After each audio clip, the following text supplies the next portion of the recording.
Mga ka-Republic, sa magkahiwalay na laro, parihong kakatok sa pintuan ng finals ang Barangay Ginebra at Tok and Tex. Sinadya man o hindi, nabigo ang Gin Kings na maideliver ang walis sa Batang Pier noong Game 4. Ang Tok and Tex naman, binigo ang Rain or Shine na maitabla ang series.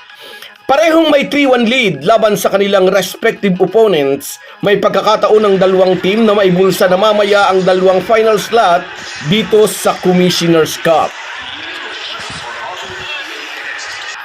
Pag-uusapan po natin yan, pero bago ang lahat ay maglalambing po ako sa inyo na isubscribe ninyo itong ating channel at kung di masyadong makakaabala ay i-like at paki-share na rin ninyo. Malaking bagay po yan sa aming mga vlogger. Maraming salamat.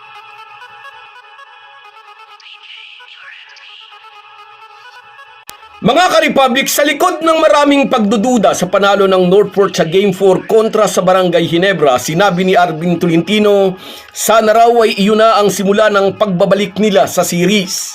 Nakaiwas sa walis ng Gin Kings Miyerkules ng gabi, itatry ng Batang Pier mamaya na makakuha ng isa pang panalo.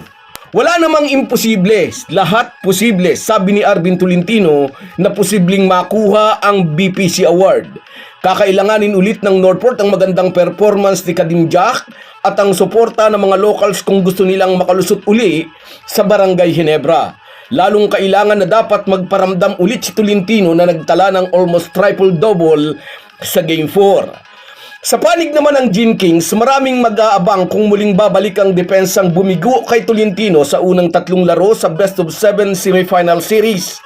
Marami kasing nakapansin lumuwag ang depensa ng mga mag-alak noong Game 4. Sa Games 1, 2, and 3, kahit si William Navarro at Joshua Monson ay hindi nakaporma.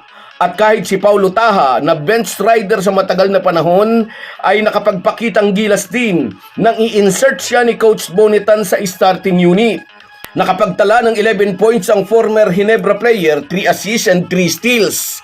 Although sinabi ni Coach Tim Coe na unacceptable ang effort ng kanyang team sa close-out Game 4, parang marami ang di naniniwalang iyon nga ang totoong nangyari.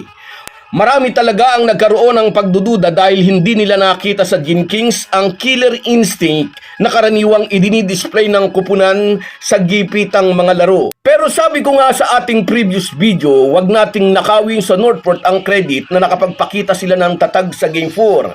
I-acknowledge din natin na nagtrabahong kalabaw si Kadim Jack na umiscore ng 39 points at tumablot ng 15 rebounds. At ang unang pagputok ng laro ni Arvin Tolentino with almost triple-double production of 20 points, 9 rebounds, and 11 assists. Plus ang effort ni William Navarro, Joshua Monson, at Paulo Taha. Kung gusto ng Northport na maalis ang paniniwala ng maraming basketball fans na pinagbigyan lang sila ng Ginebra sa Game 4, dapat nilang ipanalo ang Game 5. Ngunit kung duduminahin ulit sila ng Ginebra tulad sa Games 1, 2, and 3, kung tatambakan na naman sila, walang duda, totoo ang hinala ng lahat. Gaya ng Barangay Ginebra, nasa harapan na rin ng pintuan at kumakatok sa finals door ang Tok and Tex. Nalampasan ng Tropang Giga ang itinuturing ng marami na krisis sa kupunan sa pagkawala ni Jason Castro. Natalo ang Tok and Tex sa Game 3, first game na wala si Deblar, ngunit maagang nakapag-adjust si Chot Reyes kung paano susolusyonan ang pagkawala ng kanilang primary point guard. Sa Game 4, most of the time ay si Randy Jefferson ang nagbababa ng bola, ginagawa ang role ni Castro. And although nasakripisyo ng konti ang kanyang scoring, nakapag-contribute lang siya ng 17 points, ngunit nag-step up naman sina Calvin Optana at RR Pugoy na nag-contribute ng 26 at 22 points. At si Ray ng Batak nagdagdag ng 12 points.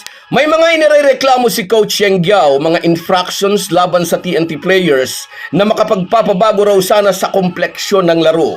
Ngunit sa halip na pito sa kalaban, sa kanila pa na ibibigay ang mga tawag na hindi naman dapat.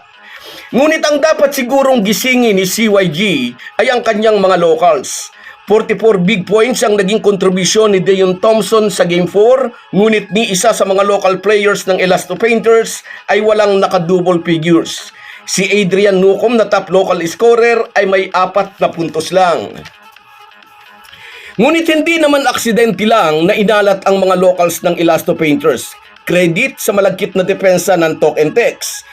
Kung may babalik ni na Adrian Nucom at Andre Caracot ang kanilang usual game production, kung makakaalpas sa depensa ng TNT sina Santi Santillan at Anton Asistio, may pag-asa ang tropa ni Yeng Giao na makahirit ng Game 6. Ngunit kung si Dion Thompson lang ulit ang magkakayod kalabaw, baka magbakasyon na rin ng maaga ang rain or shine. So guys, yan lang muna. Hanggang sa muli. Kung wala po kayong mga viewers namin ay walang magtatagumpay na vlogger. Kaya salamat po sa inyong panunood. Shoutout sa iyo, Jerome Franco. Salamat sa suporta, idol. Salamat sa laging panunood sa vlog ko. At sa iyo rin, Merson Kabadi Vlog mula naman dyan sa Oman. Ingat ka lagi dyan, kabayan. At sa iyo rin, Barako Mananabas at sa baby mo. Happy watching. Ingat ka lagi dyan sa Italy. At sa iyo rin, Chess Doblada, shout out sa iyo, idol. At sa iyo rin, Jigs Carido, sure na raw Ginebra ang champion, gusto ko yan.